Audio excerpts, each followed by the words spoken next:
আপনারা কি জানেন দুর্গাপুরের অতি পরিচিত পিয়ালা কালী মন্দিরটি নির্মাণ করিয়েছিলেন মিনি বাস ড্রাইভাররা?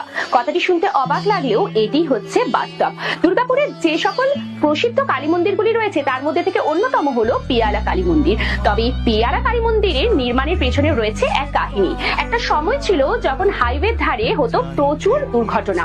মিনি বাস ড্রাইভাররা বলতেন যে কোনো এক সাদা শাড়ি পরা মহিলাকে দেখা যায় এবং তার ফলে মিনি বাসগুলির নিয়ন্ত্রণ হারিয়ে দুর্ঘটনা ঘটে। এর পরবর্তীকালে মিনিবাস ড্রাইভাররা 1982 সালে যৌথ উদ্যোগে তৈরি করলেন পিয়ালা কালী মন্দিরের। প্রথমে এক রাতেই মায়ের পুজো হতো এবং সেই রাতেই বিসর্জন হতো। পরবর্তীকালে মা স্বপ্নাতে দেন যে এখানে তার পাকাপাকি একটি মন্দির তৈরি করে দিতে। তারপরেই শুরু হয় মন্দির নির্মাণের কাজ। এরপরে দেখা যায় যে দুর্ঘটনার হার একেবারেই কমে গেছে। শুরু হয় নিত্য পুজো। এখনো প্রতি বছর বাৎসরিকের দিন প্রচুর মানুষের আগমন ঘটে পিয়ালা কালী মন্দিরে। আপনাদের যদি পিয়ালা মায়ের ওপরে